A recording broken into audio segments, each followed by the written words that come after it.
Good morning, everyone. Welcome to Art Chat. My name is Justin Donaldson, and this is Maddy Bellwoar. Hi. How you doing, Maddy? Great. Good to be here. Thank you for having me, Justin. Yeah, you're welcome. Thanks for coming. Oh, no. Oh, no. So sorry. I had a echo start as soon as the live stream started. I apologize. Well, is it? You got it all sorted? Yeah, we're good. We're good. Okay, cool. So how about you tell us a little bit about yourself, and I'll bring up some of your work, and we can get to know you. Awesome. Thank you. Hi, everybody. I'm Maddy. I'm a digital and traditional artist. I also am a full-time live streamer, so I stream on Twitch and Behance, and I like to show the process of my painting. And yeah, I primarily work in Photoshop and digital, and with traditional, I work in gouache and some pen and ink too. Yeah. So where can people find you on Twitch? Yes, on Twitch. So twitch.tv/Maddy, and it's the same on Behance, just Maddy, and on Instagram, lucky.melon for my traditional work. That's awesome. So how did you start getting into doing a lot of these landscapes? So it was, there's a few things that kind of pushed me into this direction at the same time. It was interesting life coincidences. I used to do primarily character portraits and paintings, and I wanted to do a better job with having backgrounds and scenes for my characters to interact with. So that was one thing that kind of got me looking into studying landscapes. Around the same time, I moved from the United States to the Netherlands, and that was a huge change for me, going to a new continent and everything, and seeing a new place, seeing the landscape here. And that also inspired me a lot, just to take a new look at the world around me. I started appreciating different things about the landscape here that it just kind of changed my view on things, and I got more interested in landscape painting. There's a long history of painting and landscape painting in the Netherlands also. So what did you find different? So was there a difference in the landscape around you that sort of brought your attention to it?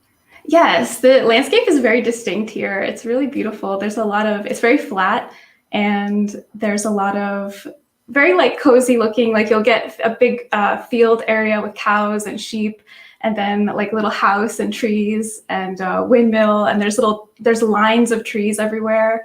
Yeah. It's very charming, the landscape. And it's so green. When I moved here, it was actually 2 years ago in May, and everything was in full green, like super green. And that's what inspired the Lush series, was just basically the world around me here in the Netherlands, just walking around, just walking to the store or walking through the park and seeing all the beautiful green and different shades of green, blue green, yellow green, with the sun hitting the plants. I love it. I remember the same, because I moved here from Australia about 8 years ago. I live in the States currently, and Australia is really nice, but everything kind of looks like it's on the verge of dying at all times. And there's a spring and there's an autumn, and it goes back and forth. But when I came to the States, I was like, oh, this is real. Like, things actually get green. That's amazing. Yes. I was amazed by that too. I think because generally it rains a lot here. There's been a couple dry summers the past couple years, but for the most part, it's a very rainy place. So the plants are extremely healthy and happy and green, and that just struck me. It was definitely new. I love it. And so you've got here a couple of plein air kind of stuff. How often do you go out and paint yourself? Not as much as I would like. I've done it maybe a handful of times. I would love to do it way more, but I started getting into it last year, and when it got cold, I kind of gave up on that. I was like, we'll get to that again in the spring and summer next year. So that's kind of what happened. But I like to do more of that now that it's getting nicer outside. Do you still get a chance with COVID around?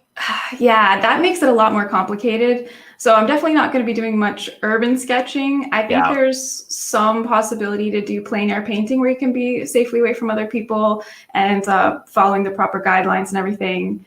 Yeah, it's definitely more of a puzzle to figure it out, but I'll see if I can from time to time. So how did your Lush series go? How did you come to the point where you were deciding to do a series kind of just based off of one thing, and how did that work for you? So it came out of nowhere. I wasn't planning to do the series. What happened was the very first painting, which is just basically a gradient of grass. It's just like a patch of grass. Yeah. That one, there was an area in the park near where I live that I would always walk by, and it was cool to see the grass growing from short all the way to long over the spring. That's the one. That's the one. Yeah. And one day I was walking and it was just like the perfect amount of sun hitting it on this little patch of grass. Part was in shadow, so the grasses had like a blue-green look, and then part was in light. And I loved it. And I took a picture of it with my phone, and it wasn't a great picture, but it was like enough to remind me of what that spot looked like. And I painted this one, and it was different than what I painted before. I think it was a slightly more stylized, which I've been like trying for, but had a hard time letting go. Yeah. And doing that. Well, that's a really interesting thing to talk about. How did that go for you? Trying to let go or be stylized or not be stylized? What was that process for you? That's been a battle for me over the past couple of years, because my background is more in, I guess, realism. I always followed, when I would study from references or paint from references or life, I would try to follow it very, very closely and do this tiny detailed work. Yeah. And my focus has been more lately, like my desire has been more into capture the moods and feelings of a place rather than every little detail of it. But it was so ingrained in me to be so precise that it's taken hard. It's been hard for me to remind myself, like, it's okay. You know, it doesn't have to be perfect. Right. And that's really hard to escape that mentality. Yeah. It's really hard. But I agree. I feel like that the mood that you can start getting in your environments it's intense. It's really, thank you. I don't know. It's great. Thank you. So this one, when that happened, I felt like, oh my gosh, for once, it's working. So I want to do it again. So I was like, I'm going to try to get this exact same look in another painting. So in the same park where I took this picture, I took another picture of an area that I liked, and that became the second one, which is, the one in the top right, the row right above. Yeah, that one. So I had the other one up, and while I was working on this one, and I really tried to make it look like in the same style. Right, yeah.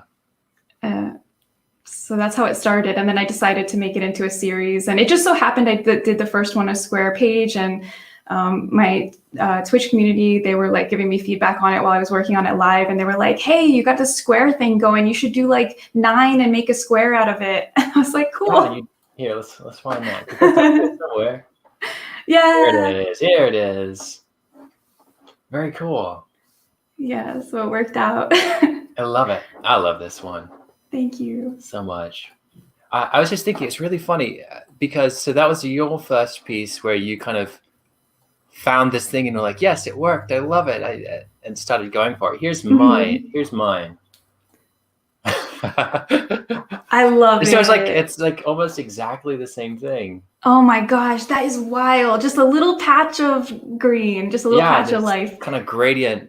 I was walking along in the botanical gardens, and I was looking down, and there's a big tree coming over this area. And so I sat down and hunched down so I could see underneath it, and just started painting this. But I don't know. It's really wild. It's really interesting to me that they're kind of the same idea anyway, the same kind of fascination. That's really cool. It is really cool. It's interesting because also the way that I at first was sort of introduced to your art was a couple people said to me, like, do you know Justin? You guys have like a similar thing going on. Like you really remind me of each other. And I'm like, I need to look into this. And I absolutely love your work. And you've been a big inspiration to me. I am trying to get more into experimenting with like wet on wet gradients and stuff now. I love how you do that. I'm trying to be brave because it's a little bit different for me. It requires a lot of bravery and a lot of failure. Okay, thank you for the warning. Yeah, well, it's good to know. But yeah, when it works really, really well. Yeah, so that's great. So you did this Lush series, and then where was it next for you? So I did another series, but it didn't really touch my heart as much as the Lush series. I It was called Quiet, and you can see the autumn paintings a little bit below there. They are Yeah. part of a series called Quiet. And I feel like this one was me wanting to I had so much fun with Lush, and I wanted to turn it into sort of a personal project and go through the entire year. I thought that would be a fun idea. So I did the autumn series, but while I enjoyed some of the paintings, and you know how it is with each painting, there's going to be parts you enjoy no matter what. But overall, I felt not as much of a connection to this series, and more like by the end, I was like, you know what? I just like painting green things. Yes, definitely. I just like painting summer lively scenes, and it wasn't as much joy for me in painting the autumn scenes, even though like some of them I enjoyed, but yeah, you learn what you like. So I know from personal experience that it's hard to decide to do something and then realize that maybe it's not the right direction. How did that decision go for you when you That's a good question. Did you feel like you're like already committed to this thing, and then you had to like count it the cost was really to break hard. off? It was hard, especially because I had talked to people about it. I had shared on, with my community that I was going to be doing this, and a lot of people were excited for the different seasons. People have different favorite seasons and stuff like that. So, the autumn one, and I was pretty open with in my streams about the process and like what I was struggling with and what was going well. And so people kind of knew, I think. What happened was, so I pushed through the autumn season, and I was like, okay, I'm going to keep going. We're just going to do this, because sometimes when you push yourself outside your comfort zone, you do benefit from it, even though some parts of it might not be so enjoyable. You end up learning something you don't expect. So I was like, okay, maybe if I push through this, it'll be that kind of experience. And so I started with, when winter was coming around, ironically, we didn't have much of a winter here in the Netherlands this year. Yeah, it didn't snow once, at least not where I live. It was pretty strange. It was kind of a long winter, but it was pretty mild. Like it never got really cold. So I didn't get those great images of snow and frost that I was hoping for to paint from. And I just, that was like the final straw. I was like, you guys, it's not meant to be. It's not meant to be. So I just called it after Lush and Quiet. And it's been really nice, because now I feel like I can now again sort of be free from that and just do whatever comes up as whatever inspires me. So that's the plan currently, is spend some time, unguided time.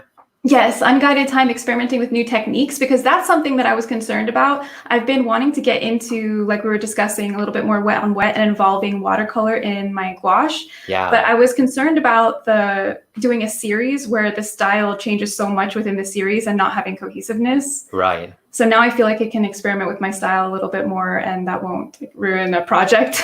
Right. That's so cool. So here's one piece that I wanted to share that I love. Look at this. Thank you. This is some digital work, right? Yes.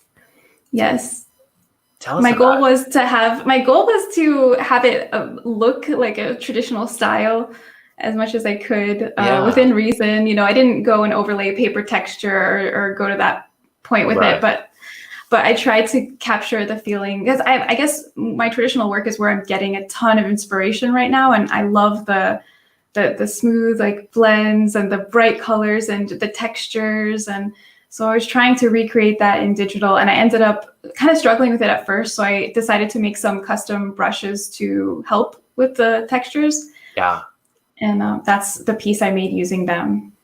That's really cool. And then you released those brushes, right? Yes. Very cool.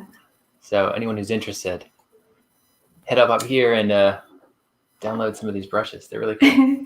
Thank you. How have you found approaching digital work versus approaching traditional work? How's it different for you? That's an interesting question, because for a while it's been really different, and just recently I've had a big change of workflow in my digital work. So basically, I've been for a while trying to achieve this traditional look in digital, but going about it, my workflow has been totally different, and so how will I achieve the same results with a different workflow? I've been struggling with that. So lately I decided to embrace the fully traditional workflow in digital, starting with an underpainting and going through everything as if it was a traditional piece. And that has been really fun and changed it's really helped with the style that I want to move towards. And So now I'm trying to approach them the same way as much as possible. That's really cool. So you're underpainting like a black and white underpainting or value or more study? like a burnt sienna, something like that. Yeah. That's really cool. Do you have different goals when you're working on digital versus traditional? Or is it just kind of experimentation all the way? Yeah, I think my main motivation is to capture mood. I want to capture the beautiful lighting in a scene. Usually that's what inspires me to want to paint something, has to do with the lighting in some way. Yeah, I agree. Me too. Yeah. So those are true in both mediums. I'm trying to focus on those things. I want to create a sense of depth. I want to create a scene that you feel like you could walk into it. But I think that as I go on, as time goes on, I'm more and more like my digital and traditional work is like coming together to be similar. No, I agree. I think the more that I've spent time in different mediums, the more I feel like they're all just the same in many ways. And I remember when I first started, they all felt like completely different worlds. Yes. And then I started looking up here. The very first piece that I found, which just absolutely blew my mind, was this one. I don't know if you can see that very well. Yeah. But that's a watercolor painting. This is wild.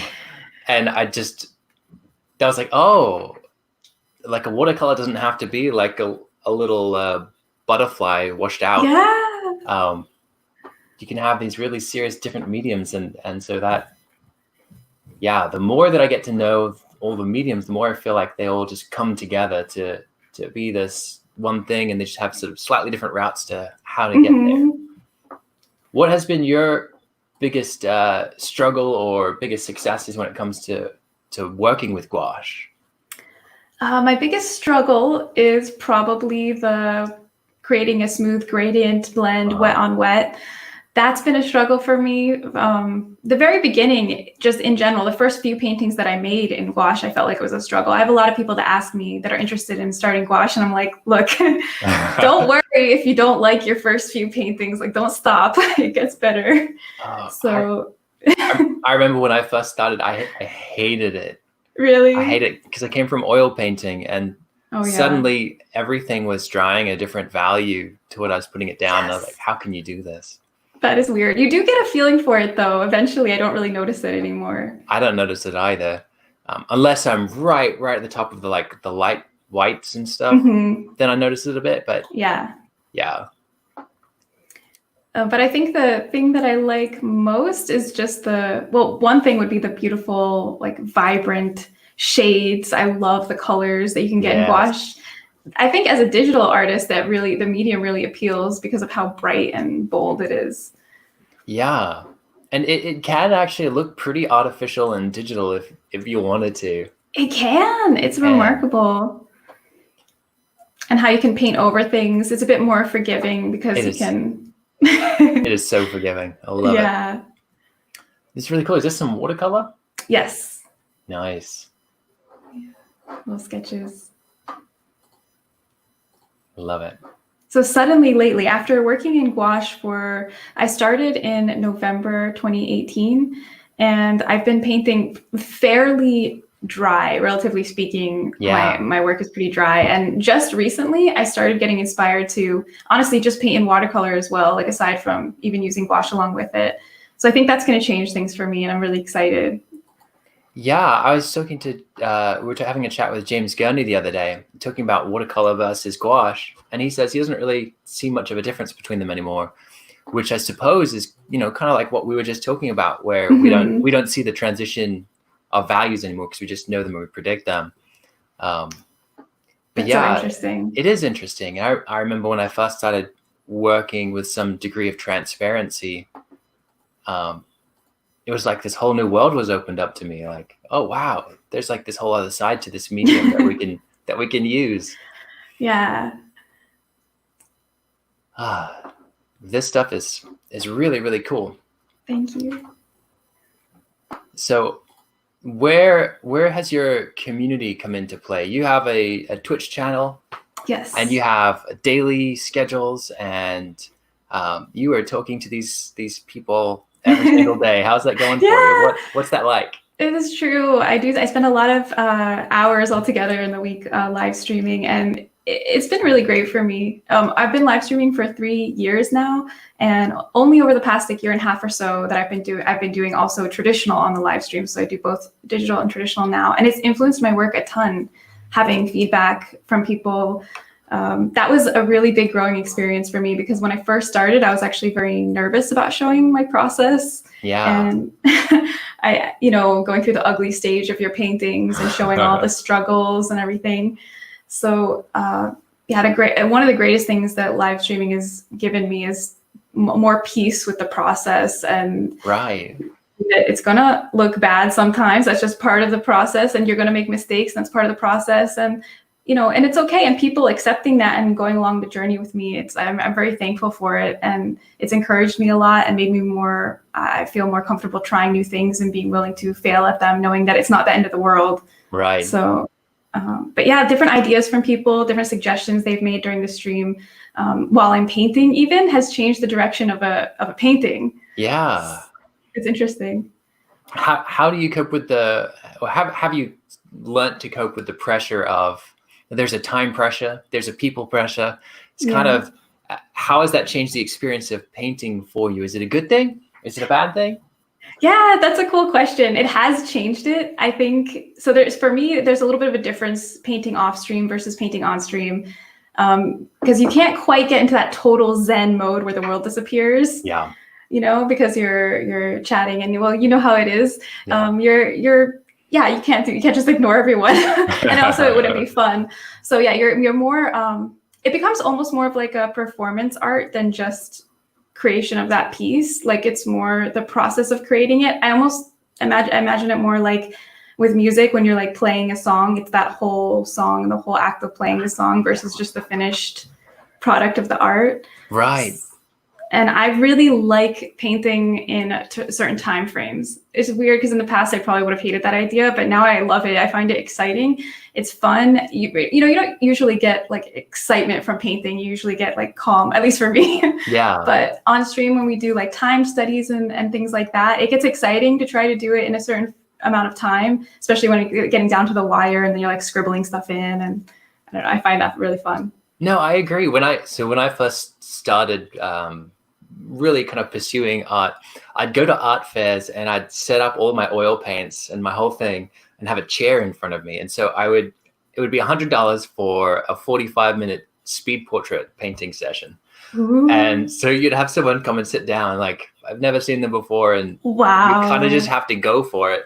So you have that time pressure, and then you have people standing around you and some of them giving snide remarks because you're like 45 seconds in and it doesn't look like anything. Oh my gosh, that's like an extreme version of this I can't even imagine, because of it being in person and then getting the likeness of someone you've never even met. That's intense. Sometimes it doesn't work, but sometimes it's exhilarating. It's like there's an adrenaline to it that there's not really when you just sit down to paint. Yes. The only adrenaline I normally come up with in painting is that the ugly stage. When you get to that point where you're like, this is the worst painting that I've ever made. Except I get there every single painting. I'm like, oh, this is the worst painting I've ever made. And so I start sweating and I start like getting worried. And then it's like, no, my experience tells me if I just keep going. Yes. You have to trust. It's so hard. It's so hard. So you feel like having this community has made you a better artist? Is that what you're saying? Yes, definitely. Yeah. I mean, chatting with them, seeing their art, because we do a lot of paint along type of study sessions where I'll share the reference I'm using, and then anybody who wants to can paint along in whatever medium they have available. And so getting to see how a variety of people answer the same problem in that particular reference, how they interpret it in their painting. I've learned a lot from different people, different art styles, plus them suggesting different artists to check out. My world has expanded a lot because of that. That is so cool. Have you done any, how have you gone about selling some of your work? Is that a thing you do, a focus you have, or where do you stand on that? I do sell the original gouache pieces. I have a web shop where I sell those, and I sell prints also of my digital and traditional work. I don't Uh, really sell much in the way of merchandise or anything, just the right. art. Yeah. And how, if at all, how does the thought of selling your work change the production? If like, I have a guess, but what do you think? To me, unless if I'm understanding your question correctly, I don't think that it really changes much, to be honest. What happens is I go through the process of, I'm trying to make the best painting I can make, and then sometimes I have that feeling after I make it where I'm like, oh, I don't know if I want to sell this. What, because it's so good or because it's so bad? Oh, actually, I've had both. Yeah. Both. There are ones that I refuse to sell because I'm like, no, I'm not signing my name on that one. And people are like, no, just put it up for like a discount. I'm like, no. But then there are others that I get attached to because either something worked out really well in it and I was happy with it, or maybe it's a painting of a personal place because I paint a lot from my own photos. So sometimes I do get a little attached that way. Yeah. But, and you probably get more feedback than 99% of artists out there, which is really cool. Have you gotten any better at judging whether people will like a painting of yours or not? Ooh, that's interesting. Because traditionally artists are terrible at judging whether the actual quality of the work. Is this a good painting? Is this not? Will people like it? Will people not? Normally it doesn't land. Like normally it's like, I don't like this painting, but everyone else in the world does. Or I really love this painting and no one sees it. Like, where's that stand for you? I still have that phenomenon happen, even with all the feedback that I get. I still have situations where I don't think a painting is great, but I get like more compliments on that one than others. I still have that happen. I do think I've gotten, based on feedback, I have a lot more of an idea of, I can guess at the beginning what kind of topic, like if I'm picking a topic to paint, I can kind of gauge the interest in it just based on stuff I've done in the past. But as far as like which painting they're going to prefer that I've done, it's hard to know. Now that's interesting. So you do a bunch of topics. I've watched a lot of your streams, and you kind of tell us about the process. You start with saying, today I want to paint an animal or There's a couple different ways that we choose the topics. So we have, so on stream, we do some paint-alongs that are just random and not related to anything in particular. And then we do some that are related to something called Art Club. So I have this thing that's every 2 weeks, we study a different topic. And I pick a bunch of references ahead of time related to that topic. And then we do the work on those on stream, off stream, wherever people have time to work on them. We have a little art show at the end of the 2 week period. So cool. That can be any kind of topic. So sometimes it'll be like a texture study. Sometimes it'll be a part of the anatomy. Sometimes it'll be something to do with a landscape. So it'll be really random. But aside from that, we do other topics on stream too. It's mostly landscapes, then maybe portrait related things, and some animals thrown in. But those are like the main. And what happens? Topics. What happens when the group chooses a photo that you're not particularly keen on, or you don't quite see a way, or your favorite? How's that go? That's been another reason that stream has helped me grow as an artist, because I'll pick, I'll narrow down to like 4 of the suggested references, and then chat will vote on which one will be the one that we paint from there. So a lot of times you never know what it's going to be. I cannot predict what chat is going to choose. Like I try, I'm usually wrong. If I notice that if I say that I think one of them is going to be really hard, that one will win. People are like, oh, I want to see what she's going to do. That they often pick one that's like unusual or something I don't usually, if it's something that they don't usually see me do, they might likely pick that one, or something that looks complicated or interesting. Or if there's a reference that's really beautiful, that one can win. But a lot of times they pick ones that look outside my wheelhouse because they're like, oh, I wonder what she'll do. And so that's been good for me, because then it's like, okay, well, here we go. It's chosen. Now I got to do it. Let's see what happens. So that is so cool. Some Projectoroid says, every once in a while we can get Maddy to paint sci-fi. Yeah. So we started doing some video game screenshot studies in addition to like the virtual plein air and landscape things. So that has opened into a little bit more of a variety of subject matter too. Yeah. So you were saying that you like to paint light, right? And so my question is, how important is the subject matter versus the light? Oh, it's actually not that important. Yeah, that's what I Yeah. thought.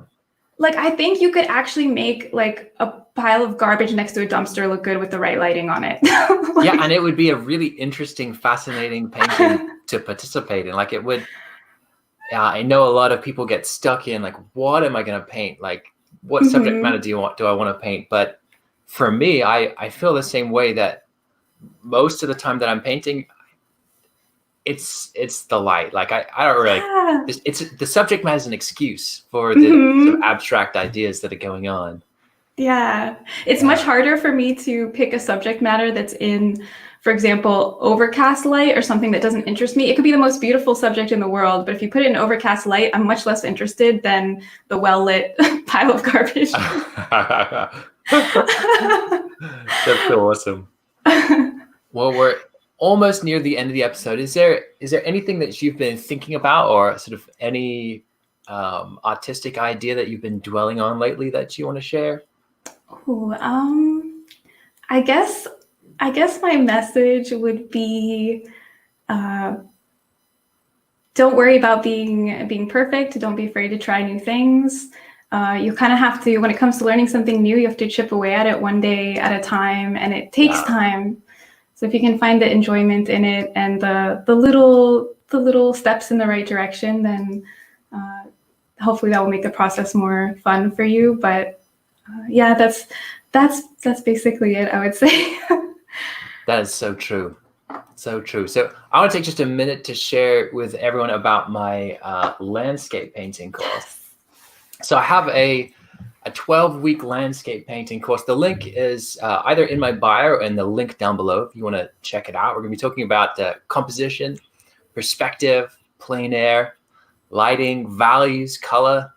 This is really a focused on giving feedback to the people who are taking the course on the paintings they're producing. I know that every time I get feedback, it's just invaluable, and I want to share that experience. And we're talking about painting from photos, which Maddy is the queen of. Um, and then we get into some particular, struggles and interesting things about painting particular areas. But yeah, I'm really excited about this landscape course, and I really want to share it with you guys. But It yeah, looks it's amazing. gonna be fun.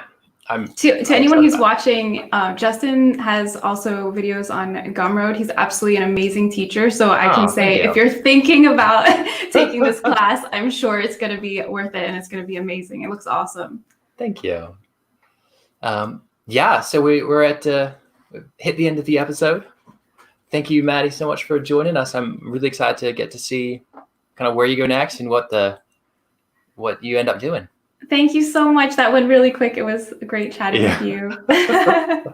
And thank you, everyone, for joining. Feel free to like and subscribe, because if you don't, that would be sad. But thank you. Go ahead and check out Maddy. We'll see you guys later. Bye, guys. Thank you.